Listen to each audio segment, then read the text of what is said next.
Buenos días, queridos suscriptores. Para más relatos como este, suscríbete, dale like y comparte. Me gustaría comenzar diciendo que respeto las creencias de los demás y por ende, espero también se respeten las mías y que la experiencia que contaré pueda ayudar a alguien a no cometer los mismos errores que yo cometí. En fin, mi nombre es Gabriela, y todo sucedió en el momento en que yo estaba entusiasmada con tener un hijo, pero mi esposo no, él se negaba y bueno, yo temía que los años se me pasaran y que ya fuera yo muy vieja para tener hijos, aunque realmente cuando era más joven, yo no deseaba tener hijos, pero ya estaba llegando a una edad donde mi corazón quería uno. Por su parte, mi esposo siempre ponía peros, por ejemplo decía que no era el momento, que estaba trabajando mucho o que aún faltaba terminar la casa, a veces decía que la economía no andaba bien, que le faltaba un carro y cientos de excusas más, que me dieron a entender que no quería tener hijos definitivamente, y eso era raro. Porque normalmente, los hombres maduros buscan tener hijos que sigan con su descendencia. Pero de cualquier modo, yo dejé de tomarme las pastillas, con la excusa de tener problemas hormonales y por suerte me creyó, aún así, siempre se cuidaba, estaba harta de que él estuviera en ese plan, porque el tiempo pasaba y no quería quedarme sin la posibilidad de tener un bebé, e incluso sabía que cuando él fuera más viejo se arrepentiría. Seré sincera diciendo que pensé en dejarlo, pero no pude, yo lo amaba y además sería más complicado encontrar a alguien a quien realmente quisiera y que sí deseara tener hijos. Así que incluso le dije que seguramente tenía otra relación y dijo que no, que simplemente no se sentía listo para una responsabilidad tan grande, ya se había dado cuenta de mis intenciones, aunque no me lo dijo y simplemente siempre estuvo preparado.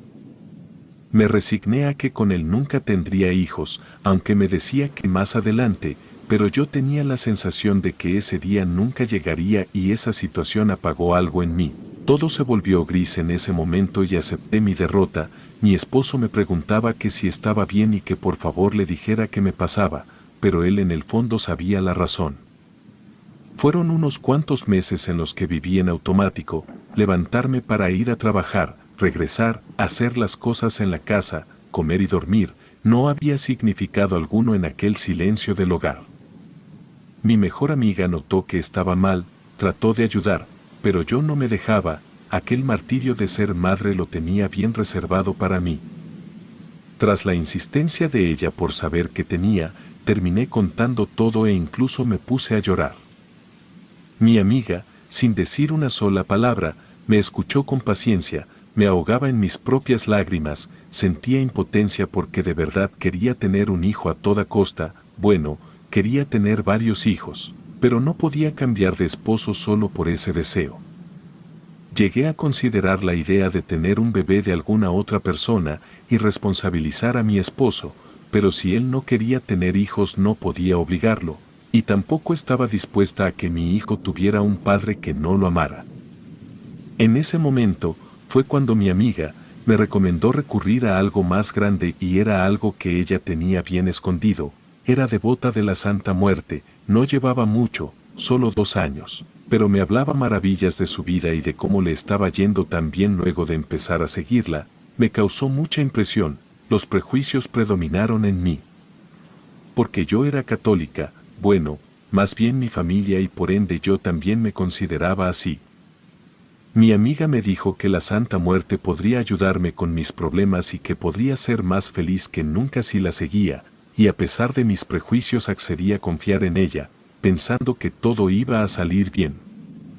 Acudí a su casa, donde me comentó todo lo relacionado a la Santa Muerte, me platicó cómo la había ayudado a ella y cómo podía lograr que me ayudara a mí, por cuestiones lógicas. No podía realizar algún tipo de altar en mi casa, por lo que le rezaba en la de mi amiga.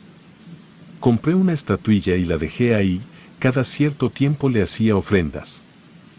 No voy a negar que al principio todo era raro para mí, porque algo en el fondo me decía que no iba por el camino correcto, pero mi deseo era grande y estaba dispuesta a hacer cualquier cosa. Por fin todo estaba listo según mi amiga y comenzamos con los preparativos para efectuar el hechizo. Mi amiga me dijo que a muchas personas se les concedían sus milagros, gracias a la Santa Muerte, decía haber aprendido a ejecutar rituales y para mi caso, tenía un ritual perfecto. Lo que según mi amiga, debía hacer era pedirle a la Santa Muerte tener un hijo, para eso me dio algunas guías de cómo hacer para que mi esposo, por su cuenta deseara tener hijos. Lo que debía hacer era colocar sangre en el altar y otras cosas que prefiero no decir y pedir con devoción. Estaba algo asustada, pero mi amiga me dijo que era la mejor opción.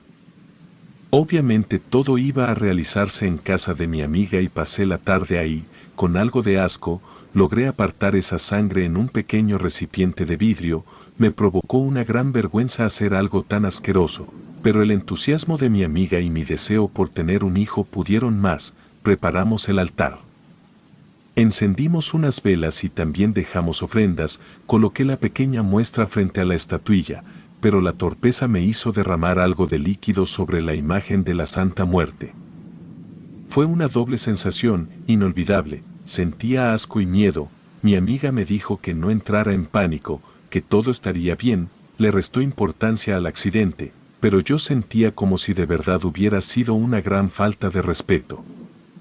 Mi amiga me tranquilizó, tratamos de limpiar todo y continuamos, oré a la Santa Muerte con la oración que me indicó mi amiga.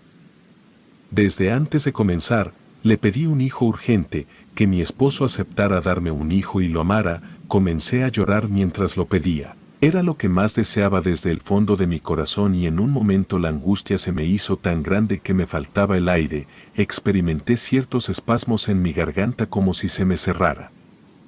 Fue tan fuerte que me tuve que recostar para componerme, aquello lo asocié a los nervios, la angustia y las emociones extremas, pero hoy en día me cuestiono si fue eso o algo más.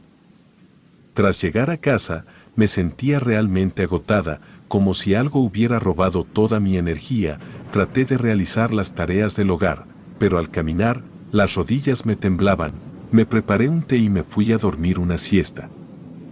Desperté a medianoche sin enterarme de qué pasó durante todo el día, mi esposo estaba acostado a mi lado, cuando me senté en la cama, él se despertó y me preguntó si estaba bien, porque dijo llegar a casa y encontrarme dormida y que no despertaba, que creyó que me sentía mal y por eso no me había despertado, pero aún así estaba muy confundido. Le dije que sí, que todo estaba bien, que simplemente me sentí mal y que seguramente me iba a resfriar.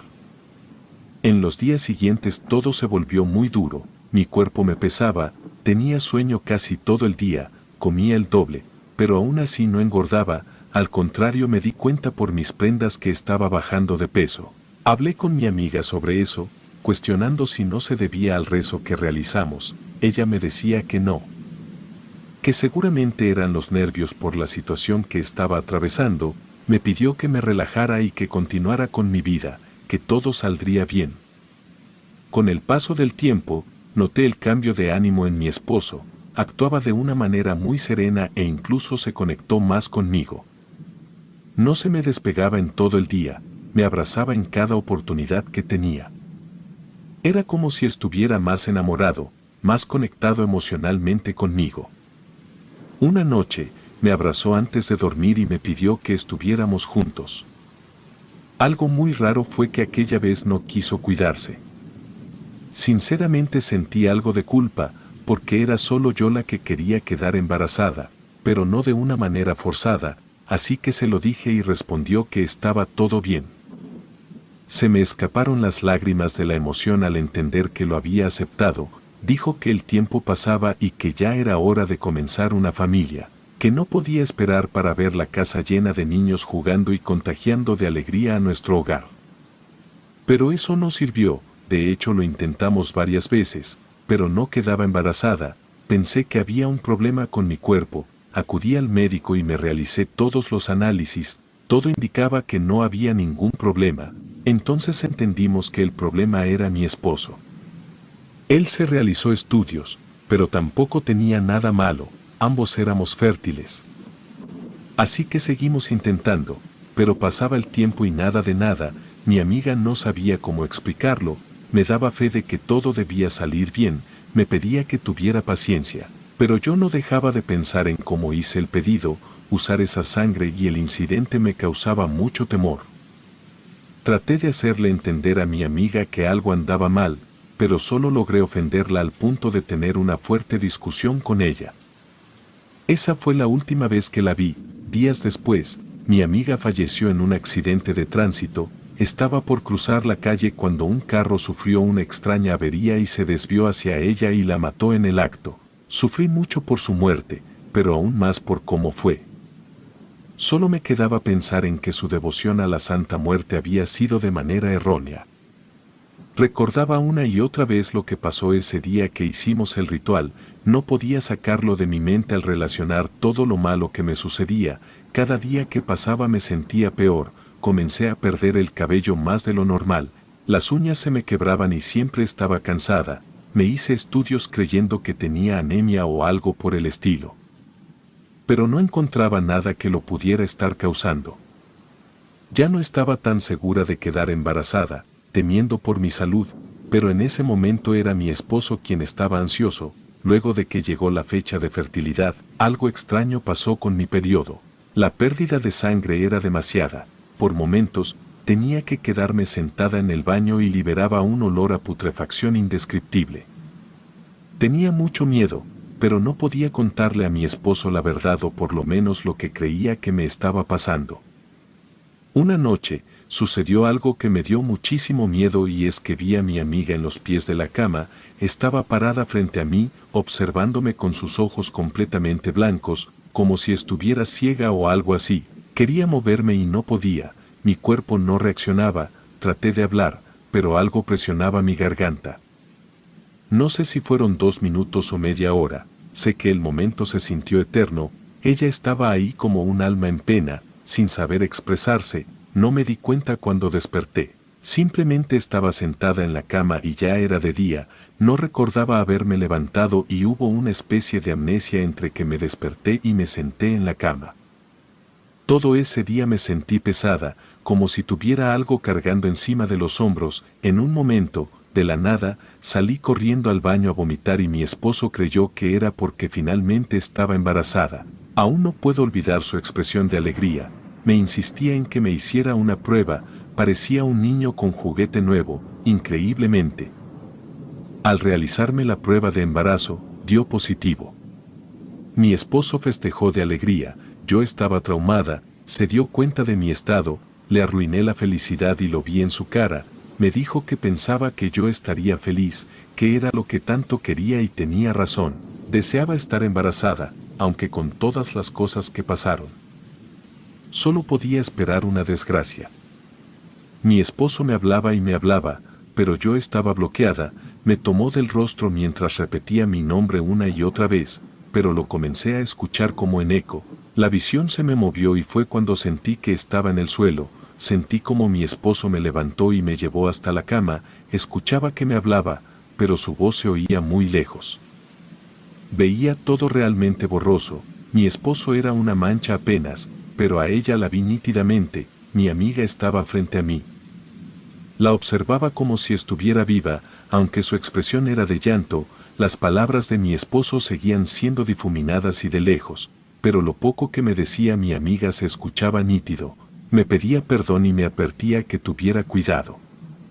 Y en ese momento la imagen de mi amiga se perdió por completo, pero vi la silueta de alguien más, era la Santa Muerte, su rostro no tenía expresión alguna, se me acercó y justamente cuando iba a tocar mi brazo me alejé y caí al suelo. La imagen de la Santa desapareció por completo. Mi esposo se veía preocupado y yo me moría de miedo, así que no me quedó más que contarle todo, debí sincerarme con él y explicarle todo lo que estaba pasando, le conté de mi amiga y su devoción por la Santa Muerte, además de cómo pedí quedar embarazada y el accidente con la sangre, jamás vi a mi esposo tan decepcionado de mí. Recuerdo que se fue a la sala y me dejó sola un momento, no me dirigió la palabra por más de 5 horas, ni siquiera me atrevía a hablarle. Luego de ese frío distanciamiento, trató de buscar una solución conmigo. Ambos estábamos de acuerdo en algo, ese embarazo no sería normal. Pasaron las semanas y mi panza fue creciendo, aunque cada vez me sentía peor, estaba ojerosa y mi cabello se caía y los huesos se me notaban por todas partes, incluso mi rostro estaba más pálido de lo normal. En el médico me decían que tenía que comer bien o al bebé le podría hacer mal, lo cierto es que comía y comía sin resultado alguno. Con meses de embarazo, comencé a escuchar pasos y voces dentro de mi casa, no me sentía sola un solo momento. Cada vez que escuchaba un paso, lo sentía en mi vientre, era extraño. El sonido venía del otro lado de la casa pero parecía que provenía de mi vientre y ocasionalmente me causaba mucho malestar. Una noche desperté con fuertes dolores en el vientre, sentía que algo me rascaba por dentro, desperté a mi esposo por los gritos, se levantó al instante para llevarme al hospital y encontramos sangre en las sábanas. Una vez que me atendieron, dijeron que debían sacar al bebé, pues ya estaba muerto, no era claro lo que había pasado, tampoco me dieron detalles, lo cierto es que quienes me atendieron estaban horrorizados. Nos realizaron miles de preguntas sobre consumo de drogas, alcohol, accidentes, golpes, ciertamente, pensaron que se trató de un factor externo, pero los mismos estudios verificaron que me estaba cuidando, aunque claro, no había una explicación que diera con el motivo real de la pérdida espontánea, dado lo violento del hecho. Sufrí muchos daños internos, y por eso ya no podía tener hijos definitivamente. Asumí que aquello fue por hacer las cosas mal, mi esposo quedó realmente resentido conmigo y lo entiendo, cuando se dignó a tener hijos, perdió la oportunidad conmigo.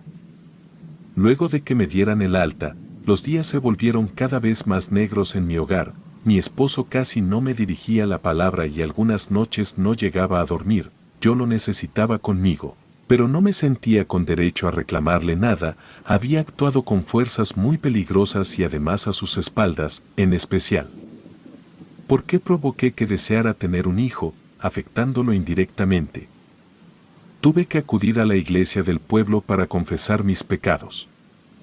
Cuando le conté al padre todo lo que había pasado, se horrorizó, pues no tenía un buen concepto sobre la Santa Muerte, sentí que me estaba juzgando en lugar de ayudarme, habló peste sobre la Santa Muerte y aquello me dio una sensación de peligro que me obligó a irme, mientras trataba de salir, una fuerte puntada me dejó de rodillas.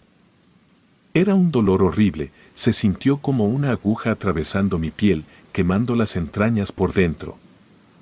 El padre trató de ayudarme, pero me fui de ahí. Mientras más me alejaba de la iglesia, mejor me sentía y aquello me aterró aún más, tuve que buscar otro tipo de ayuda y cuando me dispuse a buscar devotos a la Santa Muerte, fue cuando tuve mejor suerte, por fortuna, con un vecino del pueblo, logré dar en mi situación. Dijo conocer a mi mejor amiga y la catalogó como una practicante impulsiva, según este hombre, mi mejor amiga se acercó a la Santa Muerte más por fascinación que por devoción y su insolencia fue lo que le provocó todo, ya que desde un inicio hizo las cosas mal, además. Me aclaró que el hecho de usar sangre de ese tipo se consideraba una grave falta de respeto, esa fue la raíz de todos los males. Acudí con este hombre y varios devotos más, quienes me ayudaron a conseguir el perdón de la Santa Muerte, me convertí en devota de ella, pero no por miedo, sino por respeto, si hubo algo que valoré es que a pesar de mis errores, no lo pagué tan caro, el hecho de seguir con vida significaba que algo de respeto tenía la Santa Muerte por mí. Mientras acudía a estas reuniones, mi esposo se enteró de que asistía a ellas por chismes. Cuando llegué a casa, mi esposo me pidió el divorcio, destrozada, no tuve más opción que aceptarlo, independientemente de que todo salió mal, él consideró una traición que yo lo haya manipulado de esa manera y tenía razón. Al final de cuentas, arruiné todo por no investigar bien y guiarme por alguien que no sabía lo que estaba haciendo, pero todo pasa por algo y quizás sin todo ese proceso jamás hubiera conocido lo poderosa que es la Santa Muerte. Hoy estoy divorciada y sin la posibilidad de tener un hijo, pero con el perdón de la Santa.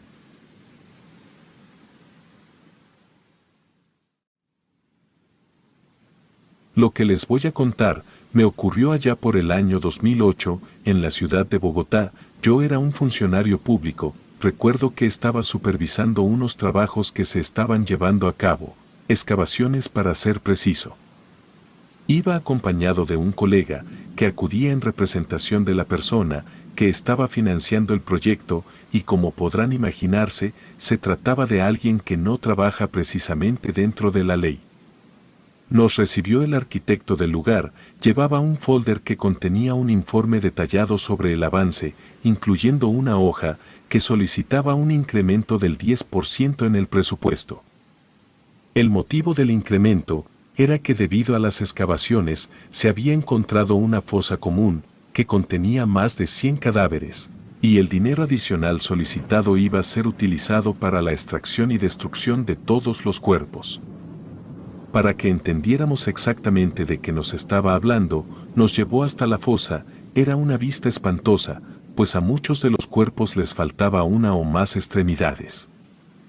El arquitecto nos dijo que eso no era lo más impresionante de todo, nos comentó que antes de llamarnos, habían explorado un poco la fosa y determinaron que había sido utilizada para trabajos de brujería, y yo le pregunté, ¿cómo era que había llegado a esa conclusión? Me respondió que los trabajadores habían desenterrado algunos objetos que no tendrían que haber estado ahí. Mi acompañante y yo le pedimos que nos mostrara a qué se refería. Los tres caminamos hasta una vagoneta blanca y cuando el arquitecto abrió las puertas, pudimos ver una serie de artilugios anómalos que en efecto no tendrían por qué estar en una fosa común. Había botellas con líquidos negros, otro tipo de recipientes que contenían fetos y crías de animales, también había fotografías antiguas y clavos, pero entre todos esos objetos, hubo uno que llamó particularmente mi atención. Se trataba de una especie de atrapasueños, pero parecía estar hecho de huesos. Lo tomé con mis manos para verlo con detenimiento. Mi acompañante le preguntó al ingeniero cuánto tiempo se retrasarían las excavaciones debido a la fosa común.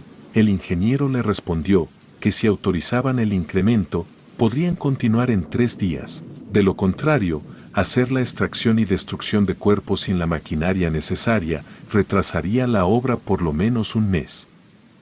Mi acompañante volteó a verme, yo seguía inspeccionando el extraño objeto, él me preguntó qué le sugería, solté el objeto y le aconsejé que autorizara el incremento.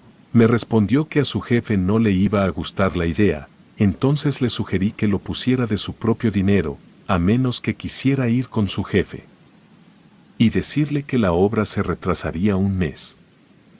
Le firmó la hoja al arquitecto y nos fuimos de ahí. Después de dejar a mi acompañante en un bar, llegué a mi casa, mi esposa y mi hija ya me estaban esperando para comer y ver una película. Era una costumbre de nosotros.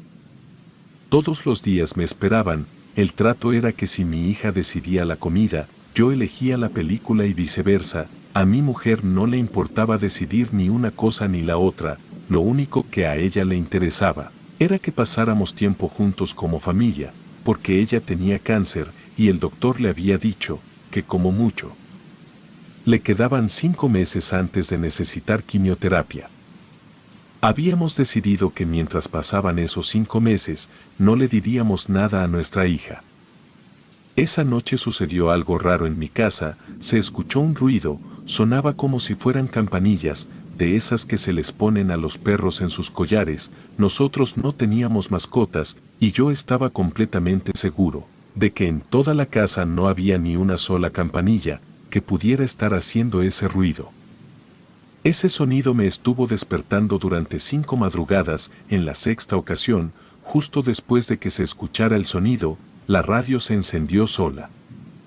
Yo salí del cuarto y fui hasta el comedor, me quedé parado, observando la radio, tratando de descifrar cómo había sido posible que se encendiera sola. Pensé que tal vez lo que había ocurrido era que se había ido la luz por un segundo, y que al momento en que la corriente se restableció, la radio encendió, y decidí que eso era lo que había pasado.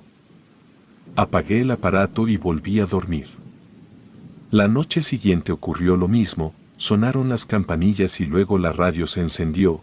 Eso ya no era ningún problema eléctrico, algo andaba mal con el aparato. Fui hasta el comedor y los desconecté. De hecho, le dije a mi esposa y a mi hija que no lo conectaran en todo el día porque tenía una falla y no fuera a hacer que se electrocutaran. Cuando volví del trabajo la radio seguía desconectada, y antes de irnos a acostar volví a revisar que el aparato no estuviera enchufado. Pero de todos modos esa madrugada también se encendió, me levanté, confundido y un poco asustado, fui al comedor y me llevé una sorpresa, la radio estaba conectada, pero eso no era posible, pues personalmente me había asegurado de que el aparato no estuviera enchufado, pero aún así lo estaba. La desenchufé, apenas me di media vuelta y volvió a encenderse, me giré rápido, y la radio estaba conectada a la luz, volví a desconectarla, fui por unas tijeras y corté el cable de la radio. De esa forma ya no debería pasar nada, pero, en contra de toda lógica, la radio, sin estar conectada a la luz porque ya había cortado el cable. De todos modos, se encendió. Agarré la radio, salí de la casa y la tiré a la basura, después me fui a dormir. En la mañana la radio estaba de nuevo en su lugar y con el cable en buen estado, algo muy malo estaba pasando en mi casa, y no iba a dejar que las cosas continuaran así. Subí la radio a mi auto, fui al trabajo, y en un espacio de tiempo que tuve, fui a visitar a una persona que se dedicaba a prácticas esotéricas, le conté de las campanillas y de la radio, de hecho, le puse la radio sobre su mesa. Esa persona me dijo que el problema no era el objeto, ya que los objetos son inanimados, era algo más lo que estaba causando todo. Dijo que lo primero que había que hacer era realizar un barrido en la casa, le comenté que me diera un día o dos para comentarlo con mi mujer y que yo volvería. Esa noche le pedí a mi mujer que se quedara despierta hasta tarde, me preguntó cuál era el motivo, y simplemente le dije que tenía que mostrarle algo. A la misma hora de siempre, sonaron las campanillas, mi mujer me preguntó qué era lo que sonaba, le respondí que no tenía idea, pero que ya eran más de 10 días en que se escuchaba ese ruido a la misma hora.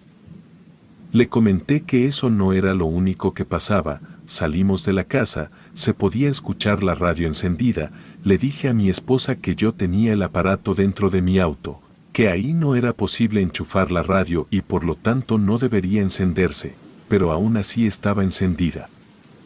Le dije a mi esposa que me había puesto en contacto con un curandero o santero, yo no tenía claro exactamente qué era esa persona, pero debía ir a hacer un barrido en la casa, antes de que otra cosa pasara, y mi mujer estuvo de acuerdo. Al día siguiente, volví con el curandero y lo llevé a mi casa, hizo lo suyo, y cuando terminó me dijo que preferiría hablar conmigo a solas, porque lo que tenía que decirme era muy delicado. Salimos de la casa y subimos a mi auto, me dijo que dentro de mi casa estaba la muerte, que, de alguna forma que él no lograba entender, la esencia de la muerte había llegado hasta mi casa, y no se iba a ir hasta cobrarse una vida.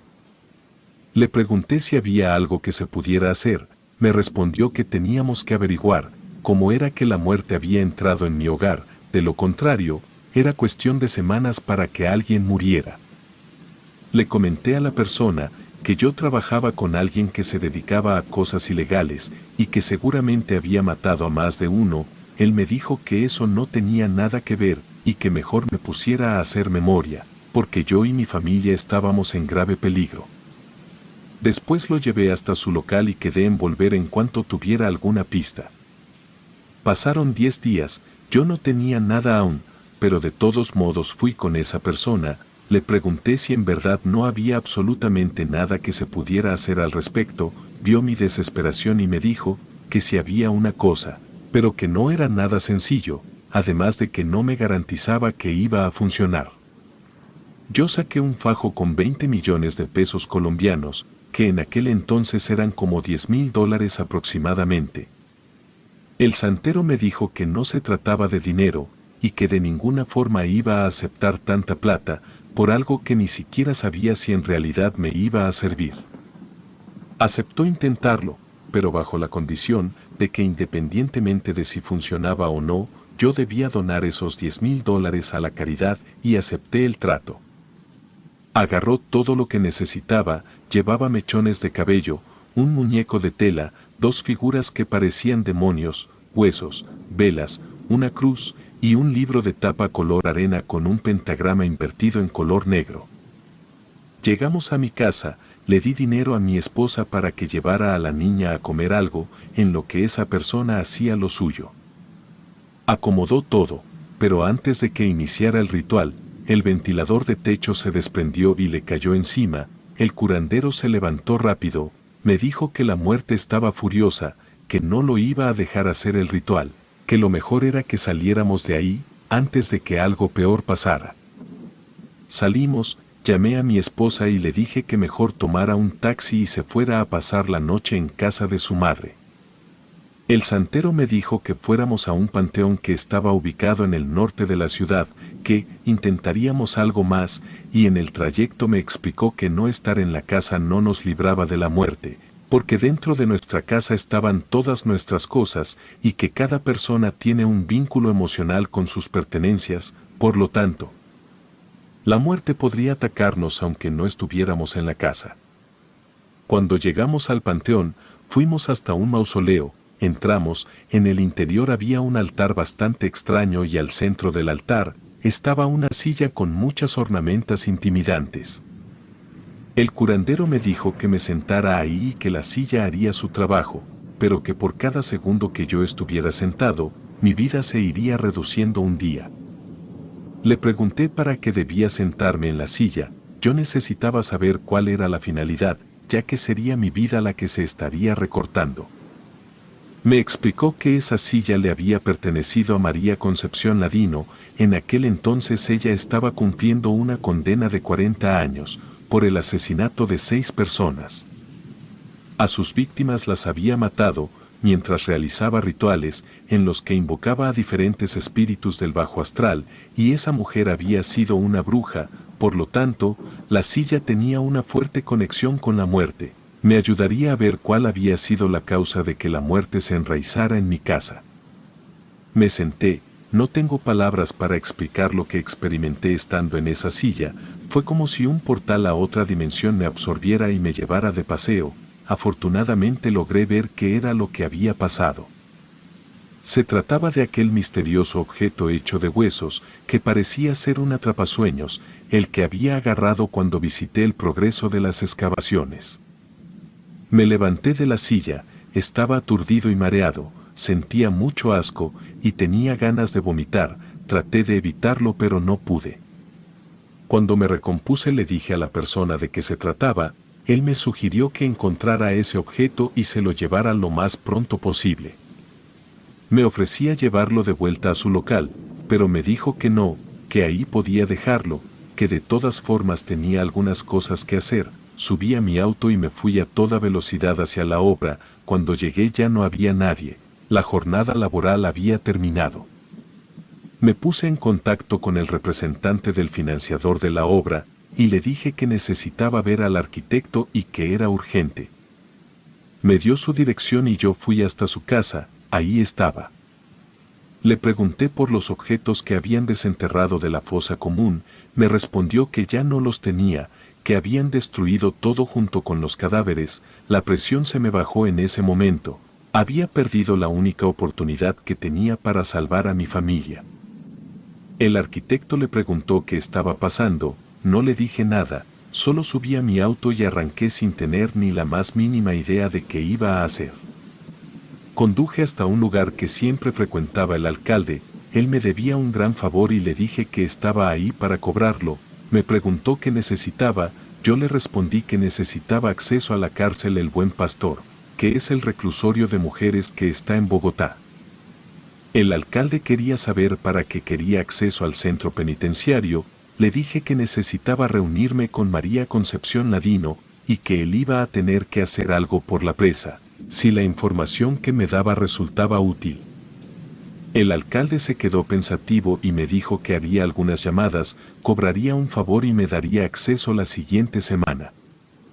Todos esos días nos quedamos en casa de la madre de mi esposa. Yo sabía que no estábamos a salvo aunque estuviéramos lejos de nuestra casa, ya me lo habían dejado claro, pero así al menos podríamos dormir tranquilos. Pasó la semana que me dijo el alcalde, y pude ir con la bruja que estaba presa. Para ese punto, yo ya la había investigado, ella me preguntó quién era yo y qué quería. No revelé mi identidad, solo le dije que yo podía hacer que cumpliera el resto de su sentencia desde su casa, pero que eso dependía de si me ayudaba o no. Le advertí que a mí no podía engañarme, que estaba al tanto que muchos de sus supuestos trabajos de brujería no eran más que estafas, pero también le dije que estaba al tanto de que hace muchos años ella maldijo a una señora delante de decenas de testigos y la señora terminó muriendo. Le aclaré que tenía una sola oportunidad para ser honesta conmigo. La señora me miró fijamente, respiró profundo y me dijo que no era bruja, sino que ella había hecho un pacto con el diablo cuando era muy joven. El diablo le pondría en su camino a personas a las que les pudiera sacar mucho dinero, y a cambio ella debía matar a esas personas. Le pregunté por la silla, me respondió que el diablo le había regalado esa silla, ella la tenía guardada en un lugar, cada que mataba a una persona debía ir a sentarse en esa silla, para transmitir todo el dolor que las víctimas habían sentido, eso era lo que quería el diablo. Sabía que me estaba diciendo la verdad, porque eso explicaba el lazo que esa silla tenía con la muerte. Le pregunté si había algo que aún no me estuviera diciendo y me dijo que no, que esa era toda la verdad. Entonces le conté mi caso, le dije que si me decía cómo salir de ese problema yo la ayudaría a ella. La señora me preguntó si yo tenía acceso a la silla, le respondí que sí. Ella me dijo que la silla era la clave, que se podían hacer negocios con la muerte a través de la silla, la única solución era que yo o mi esposa nos sentáramos en esa silla hasta morir, que solo así nosotros podríamos asegurarnos que nuestra hija no fuera la que perdiera la vida. Le grité que lo que me estaba diciendo eran patrañas, ella me dijo que yo podía creer lo que yo quisiera, pero debido a que el objeto que había causado todo ya había sido destruido, no había otra opción. Me levanté furioso y me di media vuelta para largarme de ahí.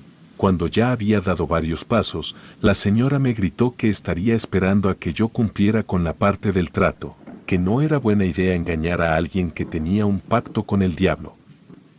En cuanto salí de la prisión llamé al alcalde y le dije que la mujer había cumplido, que había que hacer que cumpliera el resto de su condena desde afuera. El alcalde dijo que eso no sería tan sencillo, entonces le recordé lo que yo había hecho por él, y que eso casi me costaba la vida. Volví con mi esposa, le expliqué exactamente lo que estaba pasando, y después la llevé con la persona que nos podía llevar a la misteriosa silla. Ya reunidos los tres, les conté lo que la presa me había dicho, eso de que mi mujer o yo debíamos sacrificarnos, para no correr el riesgo de que nuestra hija muriera. Mi mujer le preguntó al santero qué era lo que él pensaba, respondió que la presa era la persona que más sabía sobre esa silla. Mi esposa dijo que ella se sentaría, yo no estuve de acuerdo, pero ella me alegó que tenía cáncer y que de todos modos se iba a morir, dijo que si yo me ponía en la silla, ella se quedaría sola con nuestra hija y cuando el cáncer la matara, nuestra hija se iba a quedar sola. Estábamos discutiendo, cuando mi mujer recibió una llamada de su madre, habían tenido que llevar a nuestra hija al hospital de emergencia, el tiempo se nos estaba terminando. La persona nos dijo que teníamos que irnos ya a la silla, porque la muerte se había decidido por nuestra hija. Subimos al auto, conduje hasta ese panteón, caminamos hasta el mausoleo, me despedí de mi esposa, ella entró para sentarse en la silla y yo me fui rápido para el hospital donde estaba nuestra hija. Tardé 10 minutos en llegar, mi hija tenía 3 minutos de haberse estabilizado, los doctores no sabían por qué, pero ya estaba fuera de peligro. El curandero, o santero, me fue a buscar al hospital para avisarme que no fuera a volver al mausoleo, que él ya había ido, y mi mujer había quedado en cenizas.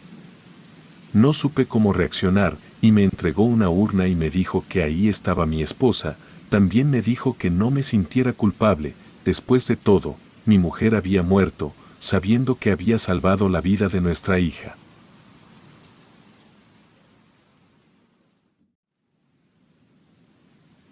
Mi historia no tiene una introducción, porque no tengo claro cómo fue exactamente que terminé metido en semejante situación. Hay una posible explicación, pero la contaré en cuanto sea el momento. Empezaré tal como lo recuerdo. Abrí los ojos y ya estaba ahí, no me dolía la cabeza, no estaba mareado, era como si me hubieran trasladado mientras dormía, no sabía si era de día o de noche, solo sabía que estaba en un lugar sombrío, y de muy mala pinta. Me puse a hacer memoria, y logré recordar algo. Yo estaba con mi novia, Diana, viajando por carretera, y nos dirigíamos a visitar a unos amigos, íbamos por la carretera que conecta a Puebla con Córdoba. Parecía que no tenía más detalles, pero me esforcé un poco, y logré recordar que alguien nos había estado siguiendo, recordaba la fuerte luz de sus faros acercándose a toda velocidad, luego nada. No estaba amarrado, por suerte, debía estar dentro de un armario, quizá, empujé con fuerza la madera frente a mí y en efecto así era, lo que encontré afuera era muy desconcertante. El suelo estaba lleno de una especie de membrana hecha de un material plástico y resbaladizo, la iluminación era demasiado escasa. Pero era la suficiente como para darme cuenta que todas las paredes del inmenso cuarto en el que me encontraba eran de madera. Caminé un poco por el lugar, tratando de encontrar una salida, era realmente enorme ahí abajo.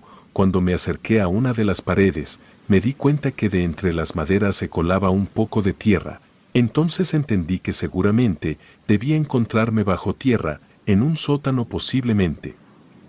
En otra de las esquinas encontré ropa y huesos, no tengo idea si eran de persona o de animal, solo sé que eran huesos, y estaban como mordidos. Entonces escuché ruidos arriba, mucho ruido, como un animal encerrado en una jaula, pero tenía la esperanza de que no fuera un ser irracional el causante del jaleo, sino alguien que pudiera ayudarme a salir de ahí. Caminé siguiendo el ruido, entonces se abrió una especie de escotilla, fue de forma violenta. Se desplegaron unas escaleras y una persona cayó golpeándose con las escaleras, creo que se rompió el cuello al caer. Yo me escondí un poco, porque se escuchaban unos pesados pasos, y vi como por las escaleras bajó una criatura extraña, parecía un oso, pero estaba flaco y largo. Esa cosa se acercó al cuerpo del tipo que acababa de caer, lo movió como queriendo saber si estaba vivo, y al ver que no respondía lo dejó y subió las escaleras. Yo estaba asustado, pues no tenía idea de qué rayos era eso, pero no me quería quedar para averiguarlo. Además tenía que buscar a Diana, esperé un momento para asegurarme de que esa bestia ya no estaba arriba, entonces lentamente subí las escaleras, estaba en una casa. Caminé sin tener ni la más mínima idea de a dónde ir, abría con cuidado cada puerta que me encontraba, buscaba a Diana y la salida, logré dar con la salida y me di cuenta que estaba en un rancho, parecía un lugar muy grande y muy solo. Inmediatamente me di cuenta que había muerte por todos lados, perros, caballos y reses, yacían tendidos por todas partes, parecía que habían tenido una muerte cruel y violenta, entré en pánico, quise gritar el nombre de mi novia, pero no quería llamar la atención de la bestia que había visto antes, tenía claro que si me atacaba estaría muerto. Empecé a caminar, recorriendo los alrededores del rancho, siempre escondiéndome lo más que podía, y aparte de los cadáveres de los animales no había nada más, ni un solo ruido. Seguí caminando, con la atención puesta en lo que pudiera pasar alrededor mío, mis ojos permanecían atentos a todo, mientras seguía andando hacia los linderos del rancho, los cuales están delimitados por extensas hileras de encinos. Mientras seguía caminando, me encontré con un pozo de agua. Ahí flotaba el cuerpo de un hombre de mediana edad que vestía un pantalón de mezclilla y una camisa a cuadros. El cuerpo flotaba con los ojos abiertos y parecía que ya llevaba algunos días ahí, estaba boca arriba, no quise ver más, pues cada cosa horrible con la que me encontraba hacía que mi esperanza de encontrar a Diana se fuera disminuyendo. Apuré un poco el paso, pues la tarde muy pronto se iba a convertir en noche y aún no tenía idea de dónde pudiera estar mi novia. Finalmente encontré uno de los tenis de Diana, tenía una mancha de sangre en el empeine, me giré en todas direcciones buscando alguna otra prenda de mi novia, para fijar una posible dirección de su andar. Encontré el otro tenis, eso era una buena señal. Ciertamente no tenía idea de cuál era el tenis que había dejado primero y cuál el que había dejado después. Si me equivocaba de dirección, podría perder la oportunidad de encontrar a Diana con vida. Decidí hacer caso de mi corazonada y encaminé mis pasos hacia un cobertizo que estaba abierto, confiando en que la encontraría. Dentro del cobertizo había una vieja camioneta. Diana estaba en la cajuela. Tenía algunos golpes, estaba inconsciente, entonces respiré aliviado, pues era una preocupación menos. En ese momento escuché un gruñido, ya sabía lo que era. Por el rabillo del ojo alcancé a ver unas largas patas peludas, inmediatamente me metí debajo de la camioneta. La criatura pasó caminando por enfrente del cobertizo, solo pude ver sus patas, y se detuvo durante unos momentos frente a la camioneta, pero luego siguió su camino. Esperé un rato antes de salir de debajo de la camioneta, no quería que esa cosa regresara, y cuando me animé a salir desperté a Diana. Afortunadamente reaccionó y empezamos a pensar en cómo salir del lugar. Ella tampoco sabía dónde estábamos exactamente, ni cómo era que habíamos llegado a ese lugar. Decidimos salir del cobertizo. A lo lejos vimos a una criatura, no era la misma, esta era un tanto diferente. Para empezar, su cráneo era más grande que la de un humano y tenía las piernas arqueadas. Sus brazos eran extremadamente largos, y lo más intimidante de esa cosa es que andaba en dos patas. Estaba claro que no podíamos andar por ahí como si nada, lo único que podíamos hacer era utilizar la camioneta para escapar de ese rancho. La cuestión es que estábamos conscientes que en cuanto sonara el motor llamaríamos la atención de las dos criaturas, suponiendo que no hubiera más de esas cosas, ya que si había dos, fácilmente podría haber tres. Pero la realidad es que no había ninguna otra opción, así que nos arriesgamos, subimos a la camioneta, la encendí y aceleré a fondo. Como era evidente, esas cosas se nos echaron encima. Impactaron la camioneta y la voltearon. Creímos que era nuestro final, pero escuchamos un par de disparos, luego vimos cómo las bestias cayeron al suelo. Primero una y luego la otra, iban a morir, pues se estaban desangrando. Un señor se nos acercó y nos ayudó a salir del vehículo, le agradecí, y él nos dijo que lo acompañáramos. Volvimos a la casa de la que yo había salido. Yo le pregunté al don si de casualidad no había otra de esas cosas. Me dijo que posiblemente sí, pero que no estaba cerca, que no solían contraatacar cada que él mataba a uno o dos. Le pedí una explicación. Dijo que ese rancho había sido de él desde hace muchos años, que un día llegó una mujer que se presentó como una bruja y le dijo que el terreno sería de ella y de sus nahuales. Claramente el señor la tomó por loca y la ignoró por completo, pero, cuando apareció una de esas cosas y acabó con todos sus trabajadores, supo que no se trataba de una broma. Él se negó a irse de su rancho, vivía únicamente en su cuarto y dejaba el resto de la propiedad para la bruja y sus nahuales, de vez en cuando. Cuando necesitaba resurtirse de comida o de agua, salía con arma en mano y mataba a las criaturas que se encontrara. Nos dijo que lo más probable es que hubiéramos sufrido un accidente en la carretera y de ahí la bruja nos había traído al rancho para alimentar a sus nahuales. Yo le comenté lo de los animales muertos y lo de los huesos del sótano. Dijo que él no tenía idea, que nunca ayuda a los pobres inocentes que terminan en el rancho. Nos aclaró que nosotros habíamos tenido la suerte, que él había salido para ir por algo de comida, solo que ahora la camioneta estaba de cabeza. El señor me dijo que debíamos voltear la camioneta para ver si podíamos encenderla, porque de lo contrario los tres estaríamos muertos.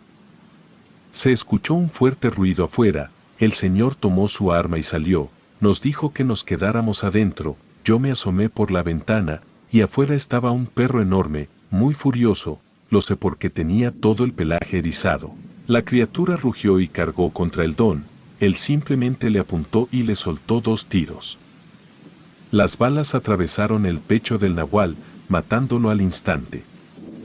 El don nos gritó para que saliéramos. Me dijo que teníamos que irnos ya, porque iban a venir más nahuales. Ni siquiera intentamos voltear la camioneta, porque nos tardaríamos demasiado. La noche finalmente llegó.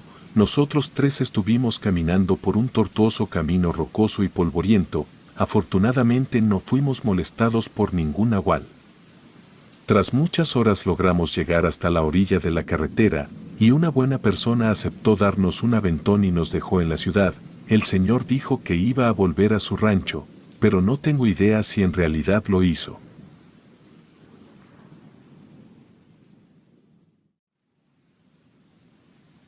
Trabajo como empacadora de fruta en varios de los ranchos que hay en Chiapas para cosechar banano y mango. Acá las personas que trabajamos en esto, prácticamente vivimos en las rancherías que se dedican a esto.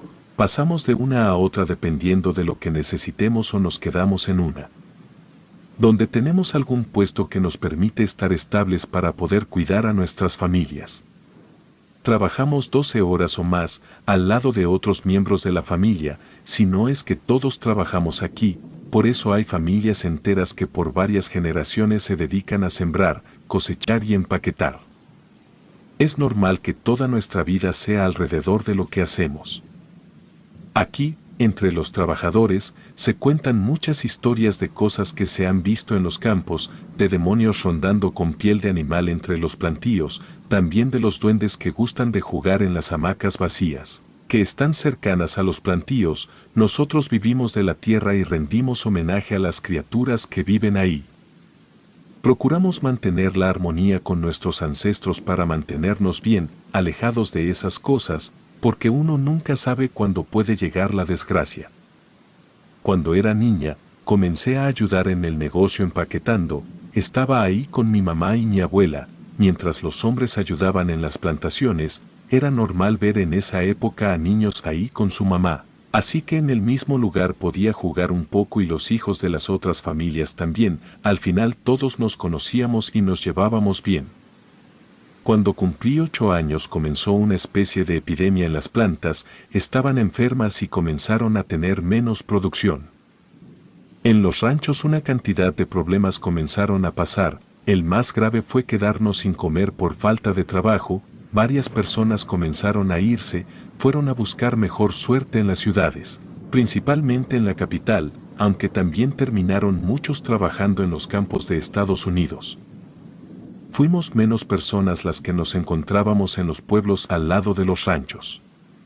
Mi familia estaba a unos cuantos minutos caminando del lugar donde mis tatarabuelos comenzaron a trabajar cosechando. En esa soledad la situación parecía muy preocupante, estábamos dispersos. Los mismos miembros de las familias nos peleábamos por puras tonterías y recuerdo que dejé de ver a mis primas, porque unos tíos decidieron irse a buscar en mejores lugares trabajo. Mi familia se quedó. Siempre había sido fiel a la cosecha, pues lo que sabían hacer mejor era eso. Una noche, cuando mi mamá nos acostaba a dormir en la cama grande a los 5 hermanos, mi abuela se acercó a ella para platicar. Yo me quedé despierta con los ojos cerrados, quería saber cosas. Quería ser adulta porque así podría ayudar a mis papás. Mi papá esa noche había salido a cuidar las plantaciones. En ese momento había cuidadores nocturnos que patrullaban secciones de las plantaciones para evitar que personas entraran a robar. No había la tecnología que hay hoy, así que eran noches en vela, cuidando de los bananos para algunos de los trabajadores que aún seguían contratados. Mi abuela le dijo a mi mamá que esa noche se habían acabado las últimas cosas que quedaban para comer y tenían que encontrar la forma de darnos de desayunar a mis hermanos y a mí. Al parecer ella tenía 2 días haciendo una sola comida, al igual que mi mamá estaba preocupada. Le dijo que quizás podrían intentar con otras cosas. Estaba desesperada al hablar y comenzó a enumerar las cosas que habían hecho antes: el pedir prestado, el suplicar ayuda, el ir a buscar cosas a la selva para preparar, aunque sea un caldo de rata. Mi abuela era la mamá de mi papá y confiaba plenamente en que su hijo iba a conseguir dinero al día siguiente para poder solventar la comida, pero hasta que él no llegara tendrían que ingeniárselas, porque nosotros íbamos a despertar buscando comida. No era mucho lo que comíamos usualmente, pero habían pasado semanas en las que era más limitado lo disponible. Lo más abundante era el agua. Mi mamá escuchó lo que mi abuela decía y le dijo que quizás tendría que ir con la señora de los bananos, pero ella le contestó que no, que aquello era como tirar una moneda al aire. pues en un momento podría hacer algo que ayudara y al otro crear el peor caos empeorando todo. Al final, me dormí y no supe qué más habían discutido, pero me intrigaba lo de aquella mujer que podía arreglarlo todo, pues jamás había escuchado de alguien así. Al día siguiente mi papá no llegó, mi abuela decidió salir a buscar algún animal que comer, iba a recoger algunas hierbas para acompañar el desayuno. Daniel, mi hermano más pequeño, amaneció con fiebre y eso empeoró el estado de ánimo de todos. Mis demás hermanos no quisieron jugar, se quedaron en la casa pasando el rato sin hacer demasiado. Yo le insistía a mi mamá para que me dejara ir por mi papá, sabía dónde trabajaba, podía acompañar a Laura para ir a preguntar por él, pero Laura se negó. Ella era la más grande de los 5, tenía 14 años y trabajaba con mi mamá empaquetando. Enojada me salí del jacal, pensaba que si nadie iba a hacer nada, yo tendría que hacer algo, no pensaba en mi edad, en que nadie me iba a tomar en serio, además era imposible que llegara sola tan lejos, me fui caminando entre los árboles. Salí a la calle donde estaban las otras casas de los trabajadores y vi como mi mejor amiga se iba con una mochila muy grande en la espalda y me dijo que sus papás la iban a llevar a trabajar a Tuxtla. Comencé a llorar, pues no quería perder a mi amiga, sentía que me iba a quedar completamente sola para siempre. Después de un rato de llorar acompañándolos a la carretera, los vi subirse en una combi y abandonar para siempre el lugar porque nunca regresaron. En ese momento el señor Joaquín se detuvo en su camino, iba a comprar cigarros. Yo estaba sentada en una piedra que funcionaba como asiento afuera de la tienda y una cosa llevó a otra, así que me llevó a ver a mi papá, porque le había contado lo que decían en la casa. Creo que el señor se preocupó y por eso me llevó. También me compró un pan que guardé para compartir con mi hermano enfermo. Así como llegué me fui, el don me regresó a mi casa dejándome en la misma tienda. Ahí creo que perdí mi infancia, pues me dijeron que mi papá tenía semanas que no iba a trabajar. Lo habían corrido porque iba a cerrar el rancho. A mi corta edad lo entendí, mi papá nos había abandonado para que nos muriéramos de hambre solos. Llegué a mi casa con el pan. Le dije que me lo había dado el señor Joaquín cuando me lo encontré al despedirme de Lulú. Ella se quedó callada, luego me dijo que quizás ella regresaría, cuando abrieran la producción de nuevo, sabía la verdad de todo. Pero no quise decir nada, tenía miedo de lastimar a mi mamá diciéndole la verdad, pero la verdad era que ella sabía lo que pasaba. La abuela llegó muy tarde, pasó directo a sacar unas cubetas y le dijo a mi mamá que le ayudara a lavarse, porque se había caído en el lodo. Fui a ver qué le pasaba, me escondí entre las plantas. Mi abuela tenía un líquido negro por todos lados, mi mamá la bañaba mientras le daba las gracias. Aquella noche comenzó un alboroto de animales, toda la noche los perros del pueblo aullaron y a la mañana siguiente muchos pájaros muertos aparecieron por los caminos. Mi abuela estaba cocinando, desayunamos como reyes. Mi hermano continuó enfermo, Laura ayudaba a cuidarlo todo el tiempo. Mi mamá le insistía en que le rogara para que comiera un poco más.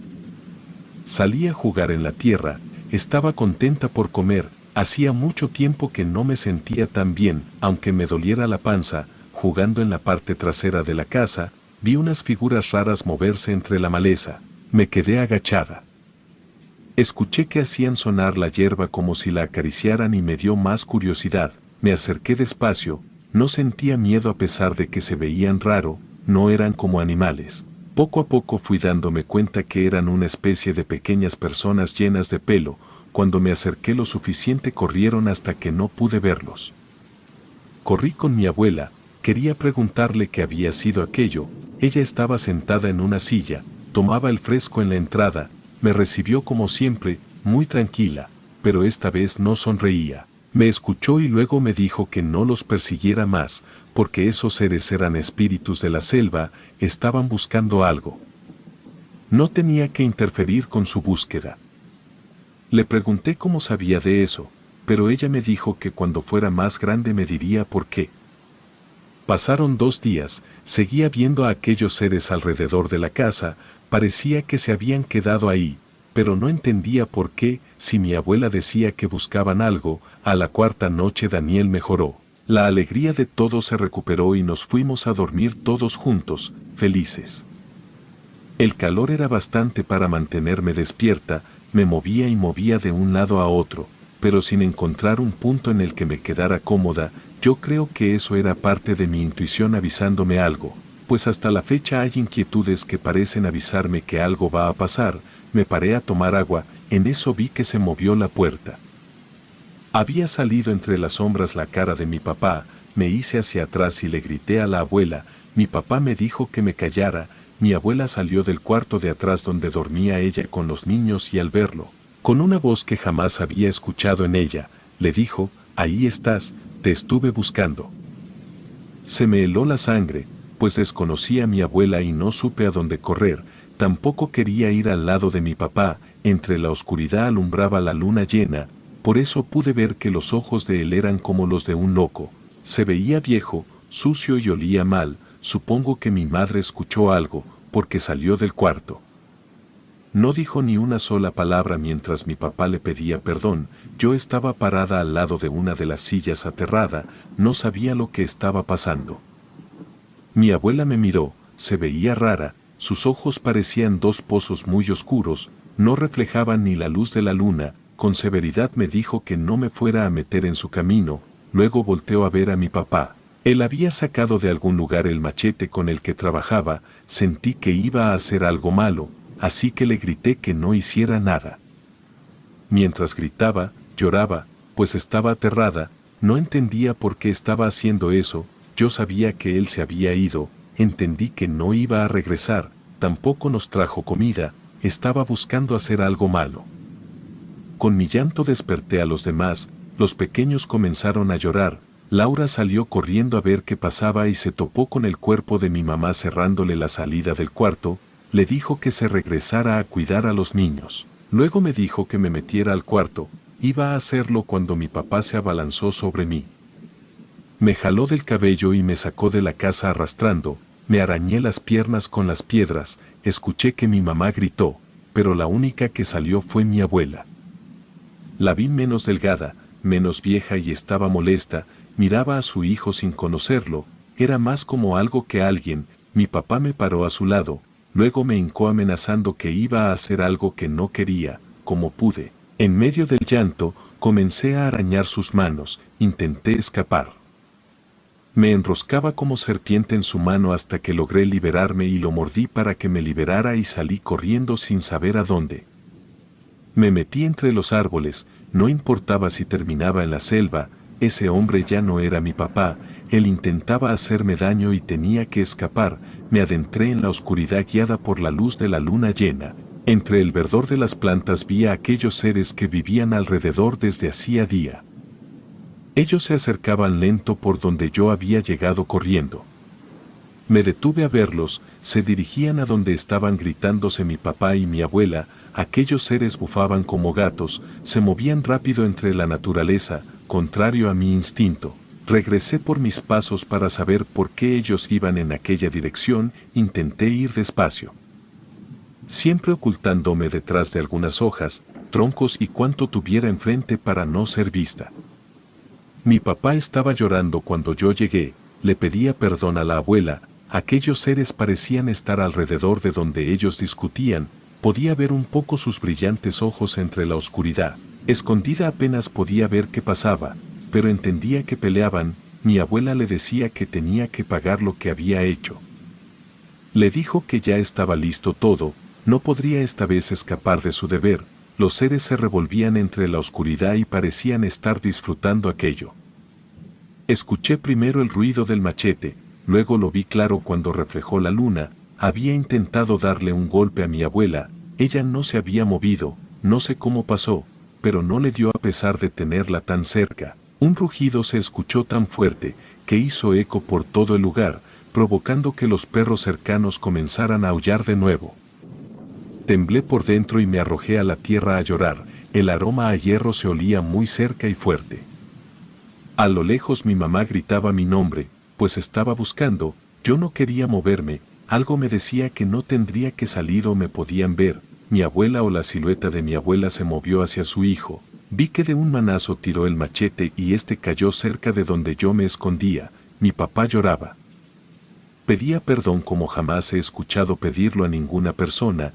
Ella se acercó para darle un golpe en la cara, luego cayó ella al suelo. Por el susto me levanté de donde estaba. Mi papá me miró, pero se veía más asustado que yo. Su cara estaba llena de arañazos, su ropa estaba rasgada, estaba lleno de tierra. Lo vi en peor estado del que lo había visto al llegar hace rato. Las lágrimas con mugre corrían por su cara, donde una garra de animal parecía haberle dado de lado a lado del rostro. Me miró fijamente entendiendo que era yo. Luego me dijo con voz quebrada que no quería hacerme daño. Antes de poder decir alguna cosa más, aquellos seres extraños salieron de sus escondites, rodearon a mi papá como si fueran un montón de bolas de pelo, que en la luz de la luna parecían ser más oscuros que la misma noche. Me fui levantando poco a poco, le contesté a mi mamá que estaba en ese lugar, le gritaba con todas mis fuerzas para que pudiera encontrarnos. A mí y mi abuela, que estaba tirada en medio de la tierra, no se veía lastimada, pero me temía que aquellos seres también le hicieran algo. Cuando mi mamá llegó, aquellos seres habían rodeado a mi padre, quien gritaba como si lo estuvieran torturando, pedía piedad. La luz de la mañana que venía comenzó a hacer más visible lo que pasaba. Así pude ser testigo de cómo aquellos seres se habían incrustado a él, moviéndolo de un lado a otro, arrastrándolo con velocidad hacia la jungla. Solo quedaron los dedos y el pataleo de él, como rayas entre la tierra que conducían a los árboles. Mi mamá llegó a mí y me preguntó si me había hecho algo, pero le dije que no, aunque extrañamente no lloraba, sentía que por dentro lo hacía. No podía más que pensar en el terror que había sentido. Ver a mi papá ser llevado por esas cosas al interior de la jungla, sabía que no iba a volver a verlo, pero no fue así. Primero mi mamá me llevó a ver a mi abuela. Mi mamá la despertó. Ella se veía bien, aunque estaba un poco llena de tierra. Se colgó al hombro que le ofreció mi madre y nos fuimos caminando al jacal donde nos esperaba Laura, quien lloraba por no saber qué estaba pasando. La explicación para todos es que mi padre había llegado borracho después de haber escapado de su trabajo. Tras varios días de haber estado desaparecido, llegó buscando problemas. Mi abuela lo había sacado de la casa.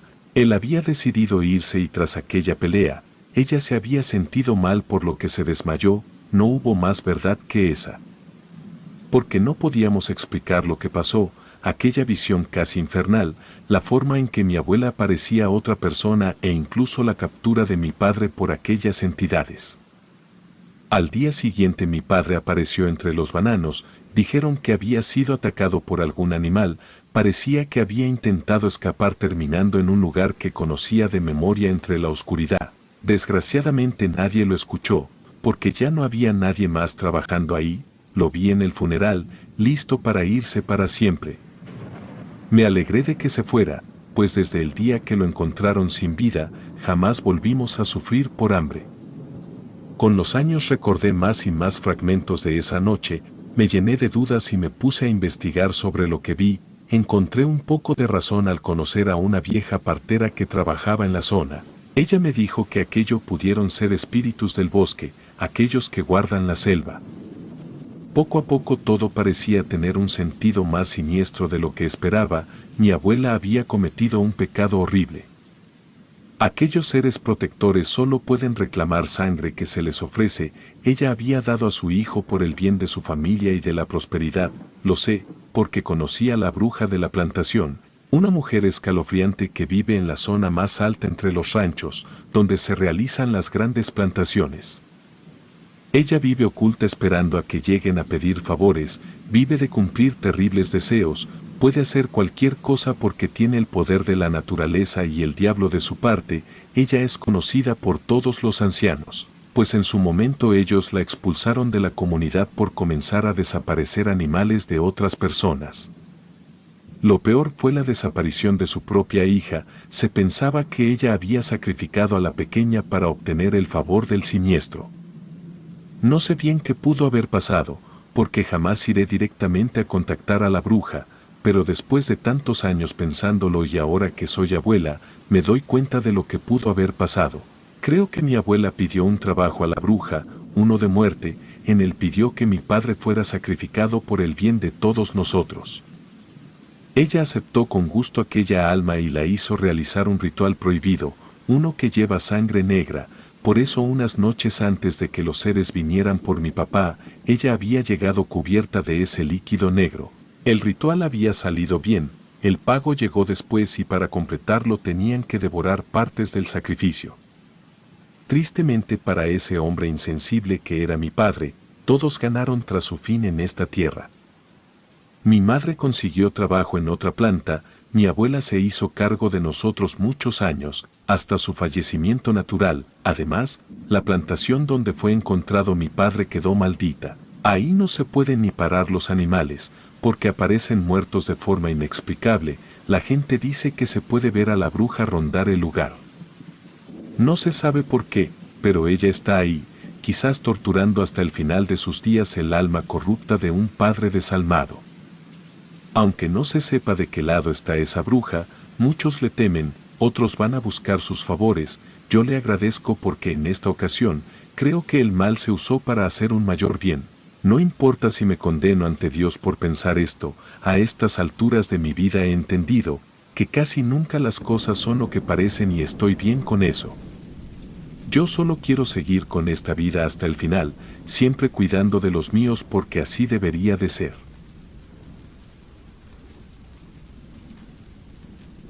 Relatos anónimos.